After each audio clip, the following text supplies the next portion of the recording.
Assalamualaikum warahmatullahi wabarakatuh semuanya. Perkenalkan kami dari perwakilan kelompok 12 atau Refresh.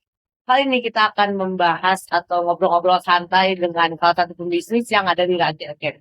Sebelumnya, perkenalkan dulu namanya siapa? Adam, Habibi. Perkenalkan nama saya Adam Dwi Putra, biasa dipanggil Mas Adam sama karyawan. Saya selaku owner sekaligus manajer dari Aina Factory Hijab yang kantor utamanya berdomisili di Sumedang, tetapi ada beberapa cabang termasuk di dalamnya ada konveksi yang daerahnya yang berada di daerah Cimanggung di Rancaikek. Nih, kalau boleh tahu nih, bisnisnya tentang apa sih? Oke, Mas Adam, bisnis yang saya mulai itu sedikit cerita dimulai di tahun 2016 yang saya bangun bersama kakak saya. Bisnisnya tentang fashion. Di dalamnya ada fashion muslim dan juga muslimah. Cuman lebih berfokus ke fashion muslimah gitu ya. Fashion perempuan. Awalnya menjual kerudung, tapi semakin ke sini karena permintaan pasar, akhirnya ada beberapa aksesoris dan fashion muslim yang lainnya di dalamnya dari mulai atasan, bawahan, sampai kaos kaki, ciput segala macam. Intinya di dalamnya itu hampir semua fashion muslimah yang diperlukan para pembeli, insya Allah ada. Pertama pertanyaan dari saya, apa sih motivasi Mas dalam bidang ini? Oke, Kenapa memulai untuk bidang fashion muslim? motivasi saya itu tercantum dalam visi misi di CV kita. Visi saya adalah menjadikan bagian dakwah agama dalam bidang fashion yang sesuai dengan syariat Islam. Itu visinya.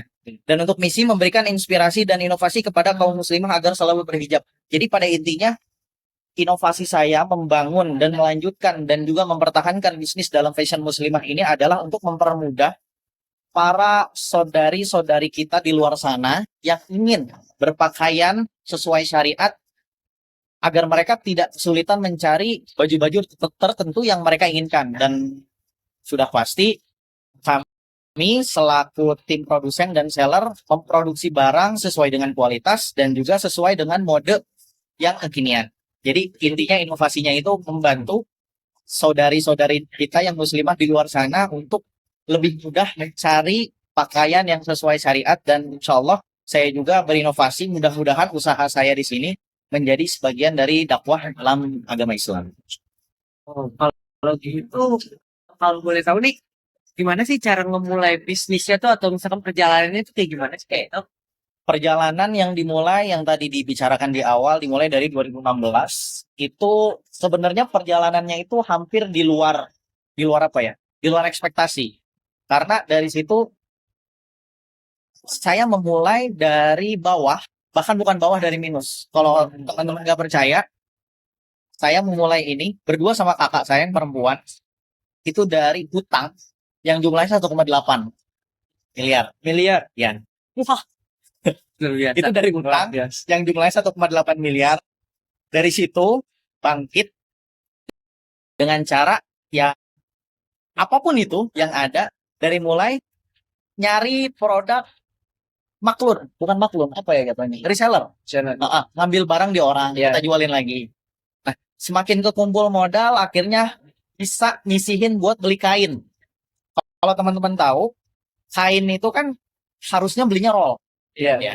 Tapi ada yang kiloan, ada yang per meter. Nah, Iya. awalnya belinya cuma per yard. Satuannya yard. Cuma per yard, langsung produksi per yard. Nabung, akhirnya bisa kebeli kain rollan.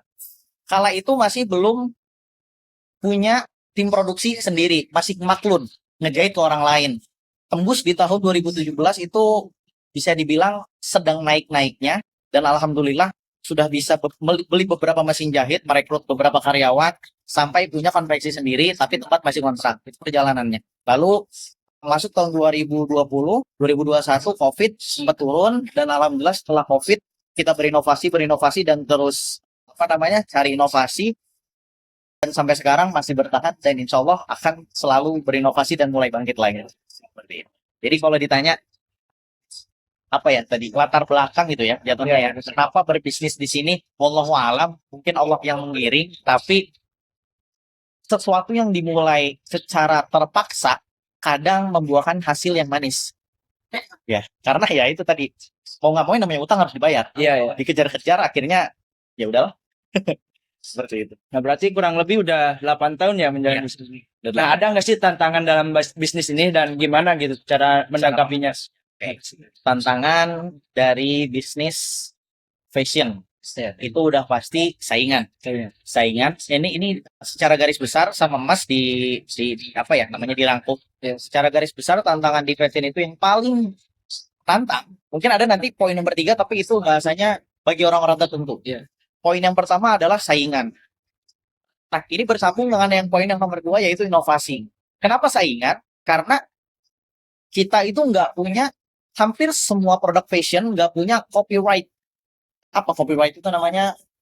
Hak milik. Iya, iya. Nah, nggak punya hak cipta khusus untuk produk tertentu. Contoh, ini baju yang Mas pakai ya. Iya. Ini bisa aja dibikin sama siapapun, bener ya sih? Benar. Dan di saat dijual itu ya kita nggak bisa nuntut. Iya. Dan kita nggak pernah tahu ini siapa yang pertama kali bikin. Iya. Nah, seperti itu adanya. Jadi kadang Mas inovasi bikin gamis dengan segala macam aksesorisnya, ada kantong di depan, ada sleting, ada rompinya, ada apa. Booming nih, sekitar 1 bulan, 2 bulan, tiba-tiba ada orang lain menjual produk emas yang sama, tapi bahannya dibedain Iya. ke grade yang lebih bawah, terus dijual lebih murah. Ternyata dia lebih booming, punya emas turun. Kita nggak bisa apa-apa. Iya, benar. Itu Itu banyak persaingan. terjadi kayak gitu. Itu makanya harus terus berinovasi. Setelah produk yang kita ini ternyata ditiru, produk yang tadi, terus kita bingung nih. Ya mau nggak mau kita bikin lagi produk yang baru. Terus saja seperti itu. Kita bikin ditiru orang turun, bikin lagi ditiru orang turun, terus cycle-nya bakal seperti itu terus. Dan di situ nyambung dengan persaingan. Nah, mungkin yang nomor 3 ini bagi orang-orang tertentu ya. Tapi di sini saya sempat ngalamin di beberapa tahun. Contoh di tahun ini pernah ngalamin beberapa bulan. Yang pertama, ini namanya apa ya jatuhnya bukan kesulitan tapi mungkin problematik sendiri, kekurangan modal. Fashion itu perputaran modalnya sangat amat lambat. Lambat banget. Dari yang pertama ya contoh. Mas punya modal 50 juta buat beli kain. Setelah beli kain, uang udah keluar. Bener nggak? Betul. Itu belum balik modal. Setelah beli kain dijahit. Setelah dijahit jadi sebuah produk. Tapi ongkos jahit harus dibayar di muka. Iya, iya. Bisa nggak kita ngejual produk dulu tapi ongkos jahit nanti ya bayar jahitnya udah pas udah kejual? Nggak bisa. Udah jadi produk itu belum tentu langsung kejual semua. Kita harus pasarin lagi. Keluar biaya iklan. Nah, seperti itu. Jadi setelah keluar biaya iklan, barulah produk kejual, itu pun melalui perjalanan kurir yang lama. Kalau misalnya kita jualan online. Iya. Mungkin kalau jualan offline ya, apa namanya, instan cash. Jatuhnya uangnya langsung masuk. Tapi kalau online kan melalui perjalanan kurir. Belum kalau teman-teman pernah belanja di Shopee, ada klik pesanan diterima, Iya. baru dananya cair. Setelah cair baru dicairin. Sedangkan yang 50 juta udah keluar di awal. Yang itu cairnya entah kapan. Seperti itu. Kita lompat dari tadi perjalanan dan tantangan, kita lompat ke produknya Mas Adam nih. Oke, kalau boleh tahu nih, apa sih yang membedakan produk Mas sama pesaing-pesaing lain? Gitu ya. Ini pertanyaan rada unik dan menantang ya. Kalau saya awalnya nggak tahu ya, kenapa brand-brand tinggi macam Uniqlo, Zara, Hijab Chic, terus banyaklah brand-brand hijab atau brand-brand mungkin baju pada umumnya yang kok kaos begitu aja dijual 300.000 gitu. Iya. Padahal pas dicapak kurang, dicapak kurang. Maksudnya pas dipegang sama kita gitu ya, gue tahu ini bahan apa, gitu. Gue tahu belinya di mana, gue tahu harga sekilonya berapa, gue tahu ongkos jahitnya berapa. Iya. Setelah sama Mas dihitung-hitung, ini ngabisin kain cuma 2 meter, ongkos jahit 20.000, benang dan segala macam cuma sekian. Contoh, tawang modalnya cuma 60.000, dijual 300.000, gila, Iya. gitu kan? Iya. Nah, dari situ akhirnya kok orang masih mau beli ya karena satu, apa namanya, doktrin.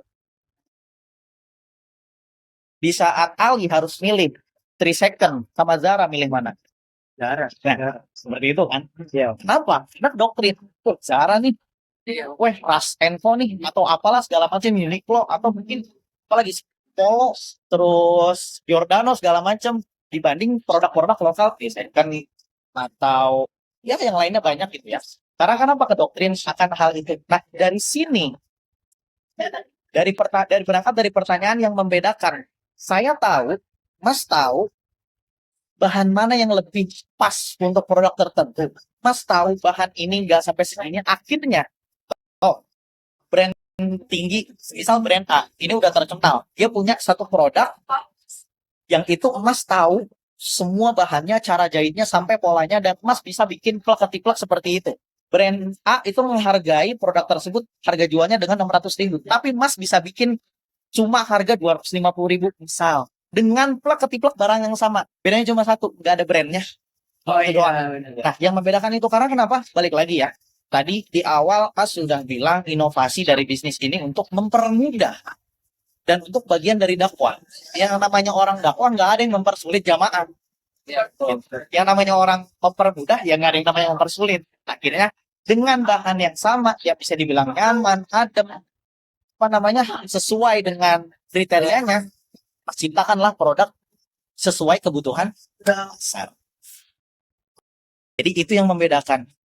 Bahasanya dengan harga terjangkau, tapi Anda bisa mendapatkan kualitas seperti brand-brand ternama. Tapi harganya nggak seperti itu, nggak se-ekstrim itu. Harganya di bawah, tapi kualitas sama. Itu yang membedakan. Oke.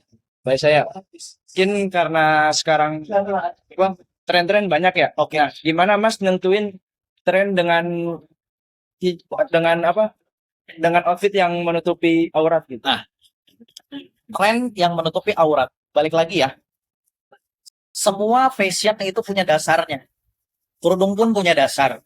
Sampai celana dan rok punya dasar. Contoh, dasarnya gamis itu cuma lurus ke bawah, pakai tangan, ada manset, ya, sleting. Itu dasar. Tapi dari situ kita bisa inovasi. Dari mana? Contoh, tangan yang tadinya manset itu yang kalian pakai itu. Ya. Nah ini, kancing kemeja itu namanya manset. Kita bisa inovasi apa? Tangannya pakai karet. Biar gampang tinggal tarik. Karena muslimah butuh. Daripada buka kancing, gulung-gulung ribet. Enak kan tinggal tarik. Kalau pakai karet. Itu bagian tangan aja ini contohnya. Terus kalau teman-teman pernah tahu biasanya para ibu-ibu dan tetek-tetek suka pakai tangannya yang ngembang, Iya. tangan balon. Iya. Sebenarnya itu nggak fungsi, sama aja yang fit. Cuman kelihatan bajunya tuh lebih sopan menurut saya. Itu. Yang tadinya bajunya ngefit badan dibuat batwing, oversize. Jadi bajunya gober. Kayak kolawar. Oh iya. Makanya namanya batwing. Gitu kan. Jadi ambil dari batwing. Terus itu. Terus belum lagi dari bagian sleting di sini. Ada yang sletingnya sampai bawah. Yang awalnya cuma kerah biasa, pakai sleting. Biar apa? Memudahkan para ibu-ibu yang sweet misalnya. Seperti itu. Dijelasin dasar-dasarnya. Nah, setelah para desainer fashion ini udah tahu dasar, yang penting udah tahu dasar, barulah mereka cari inovasi-inovasi terbaru. Contoh, dulu baju itu jarang ada sleting. Karena kenapa? Ya, mungkin belum kepikiran. Sekarang ada sleting. Dulu pernah ada sleting tapi cuma sampai sini misal. Karena ibu-ibu menyusui, akhirnya sletingnya nambah panjang. Biar apa? Biar bisa menyusui anak. Nah, itu inovasi.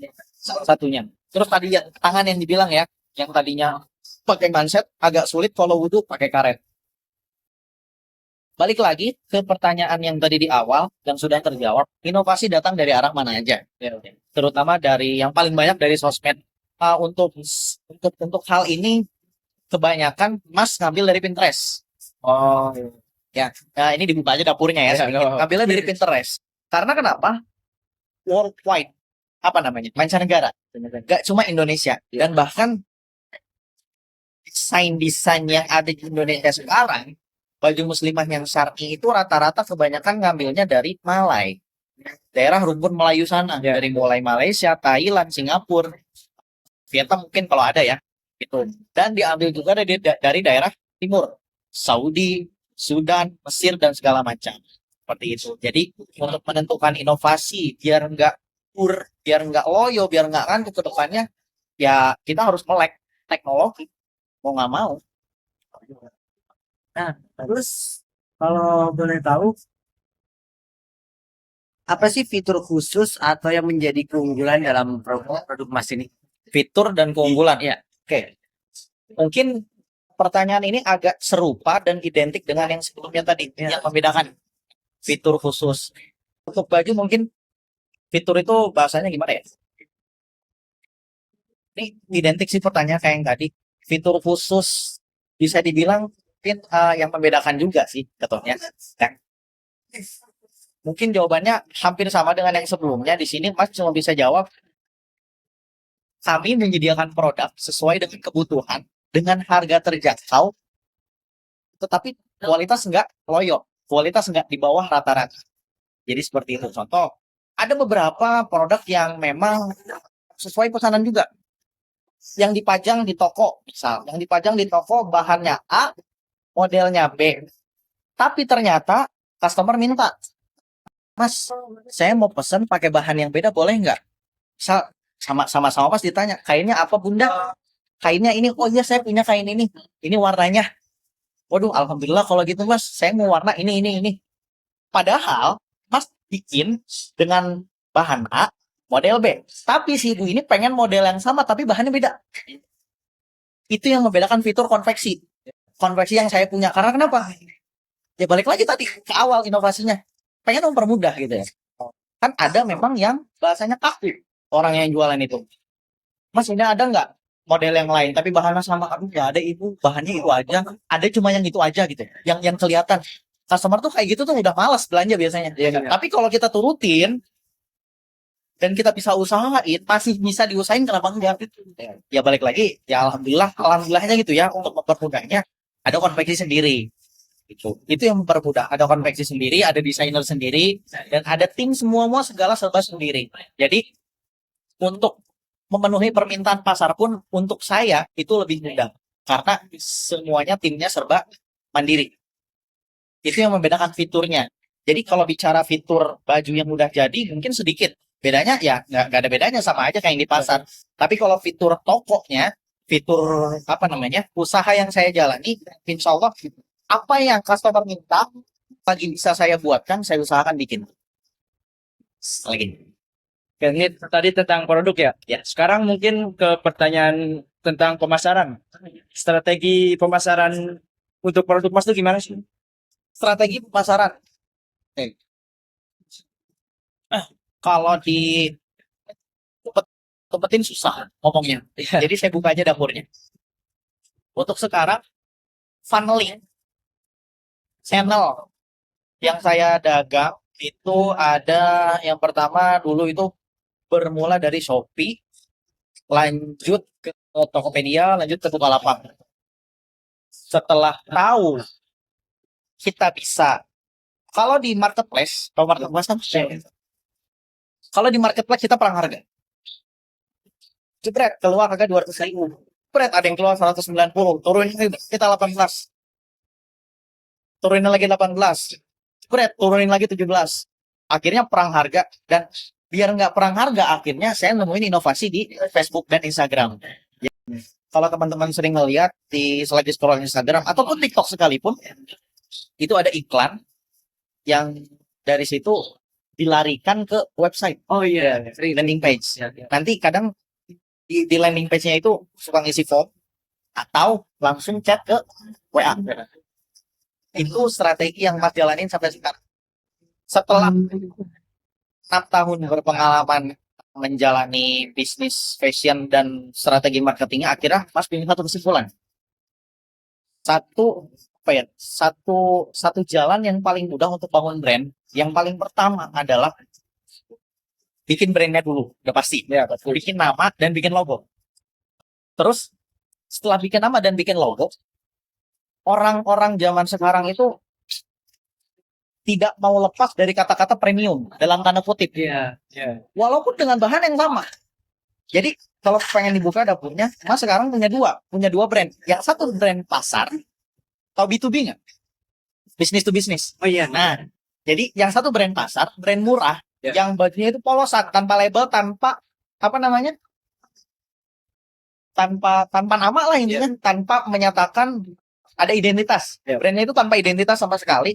Itu sasaran utamanya sebenarnya untuk bisnis, dalam artian untuk reseller. Ya. Tapi karena banyak end user, pemakai langsung yang beli, ya akhirnya ya udahlah nggak apa-apa. Jadi kumpul di situ, reseller beli, end user juga beli.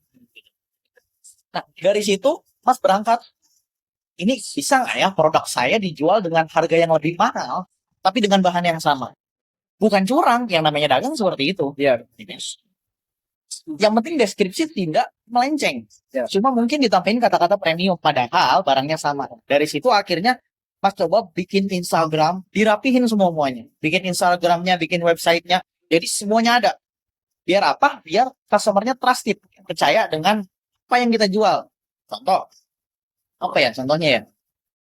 Anggaplah brand A Shopee-nya ada, brand marketplace-nya ada, TikTok-nya ada, Instagram-nya ada, Facebook-nya ada, website-nya ada, tokonya ada. Maka orang percaya buat beli di situ. Iya. Dari situ Mas berangkat photoshoot. Produknya yang sama tapi dibedain modelnya. Photoshoot dengan model yang lebih rawan mungkin ya, model yang lebih cantik, model yang lebih menarik, fotonya dibagusin, Instagramnya dirapihin, websitenya dibuat, dibagusin, dijual dengan harga yang mahal, dan jangan lupa yang paling penting branding. Dikasih brand dan bilang bahwa produk ini branding beda dengan yang sebelumnya. Produk ini produk premium, packagingnya premium, yang awalnya cuma plastik bening, tahu kan, plastik baju, tapi kita balut dengan plastik yang rada kasar, yang bahannya kayak kanvas gitulah pokoknya ini. Pakai ziplock. Ini mungkin pertanyaan tentang strategi lagi ya. Marketing. Gimana sih cara Mas Adam ini menguatkan hubungan sama pelayan-pelayan atau pelanggan-pelanggan? Oke. Ya, yang tadi belum selesai ngomong. Tadi kan strategi marketing ya. Kalau yang tadi saya jabarkan itu membangun brand ya, tentunya bukan strategi marketing. Nah, untuk strategi marketingnya setelah jadi semua amunisi yang tadi itu yang paling pertama Mas lakukan adalah bukan awareness. Namanya apa ya? Impression. Impresi itu dalam bahasa Facebook Ad ada namanya penayangan. Jadi kita ngedoktrin customer bahwa kita itu punya produk yang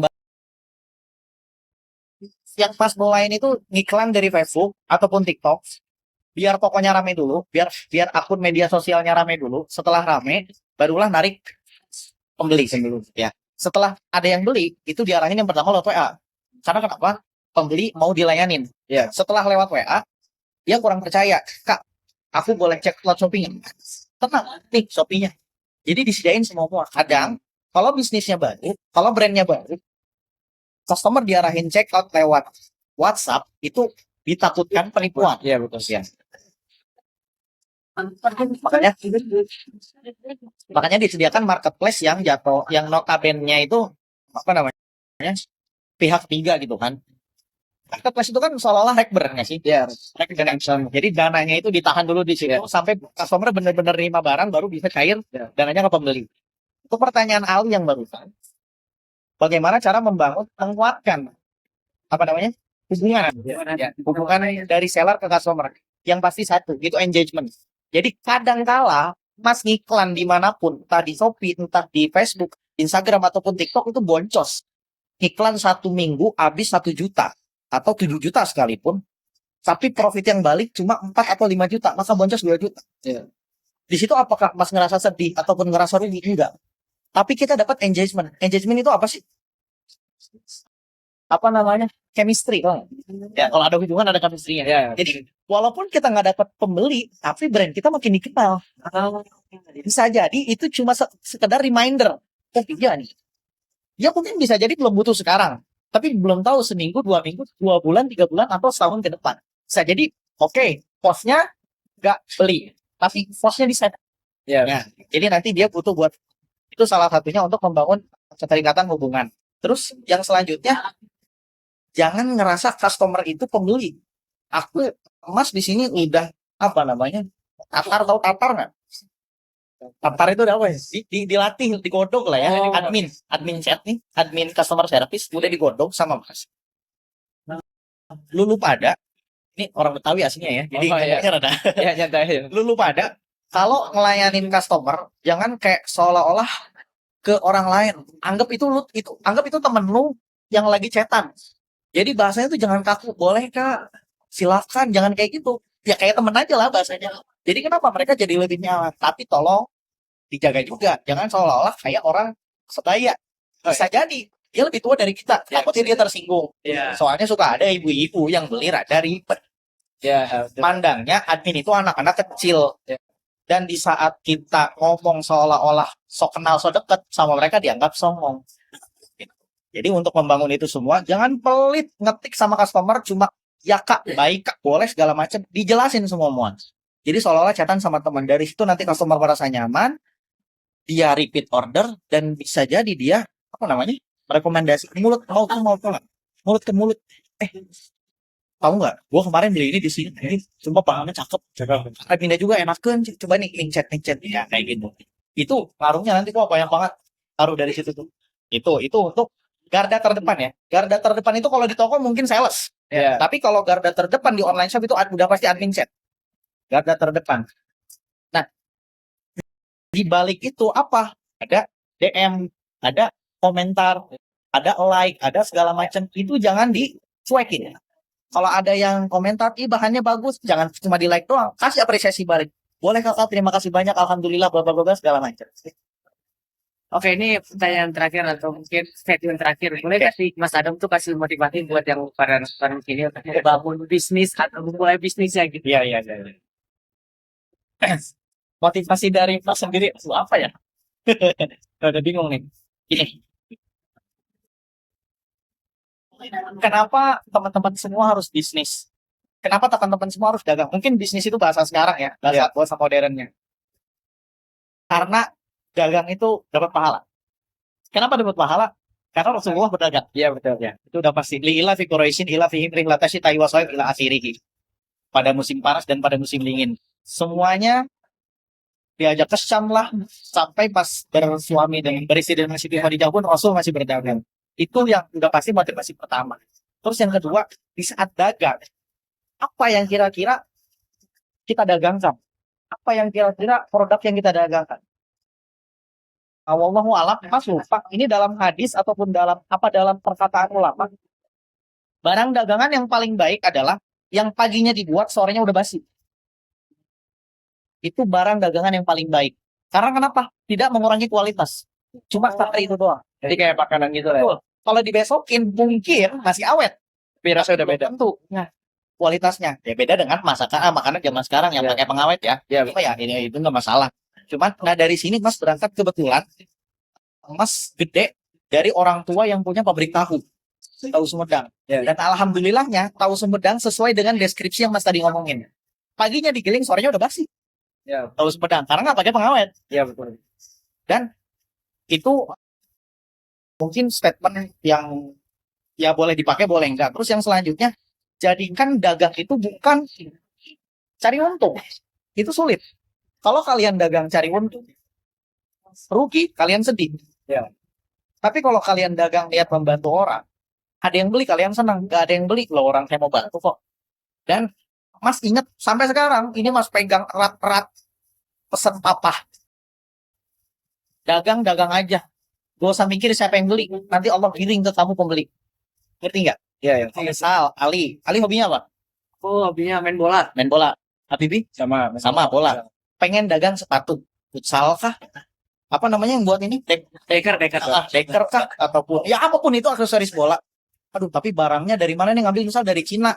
Misal nanti misal ada koneksi ya dari Sky, dari sekolah ya. Nih ada produsen Cina punya barang-barang bagus perlengkapan sepak bola. Takut nggak untung, takut gak ada yang beli, itu urusan belakangan. Kalau emang pengen dagang, udah niat, pegang produknya, pasarin, nanti Allah giring pembeli. Tapi kalau kita nggak dagang-dagang, yang mau beli siapa? Kalau kita nggak punya produk gitu, kita nggak ngejajak dagangan kita, yang mau beli siapa? Kan di saat ada pembeli, ya harus ada penjual. Kalau ada penjual, pasti ada pembeli. Jadi motivasi yang paling Mas bilang mungkin motivasi utama. Kalau teman-teman pengen dagang jangan ragu. Karena yang Mas pegang sampai sekarang, mau rugi, mau untung, itu urusan duit. Oke, mungkin terima kasih ya Mas Adam telah ditanya-tanya sedikit dan ngasih motivasi untuk kita semua. Dan ya mungkin sekian dari kami dari kelompok 12 Mediasi, Abu Faisal Iskandar. Saya Habib Al-Fakih Mutakin Ridwan. Saya Adam Dewi Putra, mohon maaf undur diri, terima kasih banyak. Dan kami semuanya pamit undur diri. Wassalamualaikum warahmatullahi wabarakatuh. Waalaikumsalam.